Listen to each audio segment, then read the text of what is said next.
हमसे डरती है, पुलिस को आगे करती है, भाजपा हमसे डरती है, पुलिस को आगे करती है। अरे भाजपा, अरे भाजपा, भाजपा हमसे डरती है, पुलिस को आगे करती है, भाजपा हमसे डरती है, पुलिस को आगे करती है। अरे भाजपा, अरे भाजपा, अरे भाजपा।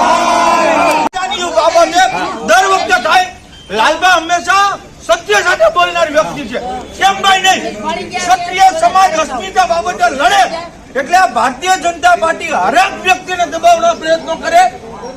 લાલબા ભગવાનનું માણસ સાહેબ, એની ઉપર આવી ફરિયાદ થાય ક્ષત્રિય સમાજના અમારા ક્ષત્રિય સમાજના અમારા એક યુવા આગેવાન અને શ્રી રાજપૂત કમિશનના પરિવાર ગોહિલવર રાજપૂત સમાજ અહીંયા અત્યારે હાજર છે. કારણ કે અમારા ક્ષત્રિય સમાજના યુવા આગેવાન લાલબા ગોહિલ કે જેઓ સમાજ માટે અડીખમ ગમે ત્યારે ઉભા હોય છે, એમની આજે આ ભારતીય જનતા પાર્ટીના ઈશારે માનનીય ભાવનગરના જીતુભાઈ વાઘાણીના ઈશારે ખોટી રીતના જે ધરપકડ કરવામાં આવી છે એ તદ્દન ખોટી છે. લાલબા ગોહિલ કે જેઓ સાહેબ સર્વ સમાજ માટે 18 વર્ણ માટે જે માણસ એનું તન મન ધનથી ન્યોછાવર કરે, આજે એની અપહરણના ગુનામાં ધરપકડ કરવામાં આવી ખોટી રીતના. અને ક્ષત્રિય સમાજ ખાસ કરીને અમારા જે આ વડીલ છે આગેવાન કે અમે આ ભારતીય જનતા પાર્ટીને અમે જે કઈ અમારી લડત છે અસ્મિતાની એ લડીએ એટલે અમારા આગેવાનની ધરપકડ કરવાની. આ તંત્ર ક્યાં છે? આ કાયદો ક્યાં છે? આ ન્યાય ક્યાં છે? હવે ખાસ કરીને ક્ષત્રિય સમાજને વિનંતી કે હવે બે આંખ ખોલીને એકવાર વિચારજો કે હવે ક્યાં લગી સહન કરશો? હવે તો જાગો કે પછી ઘરમાંથી બધાને ઉપાડી જાય ત્યાં લગી છાનામાના બેસશું આપણે સૌ.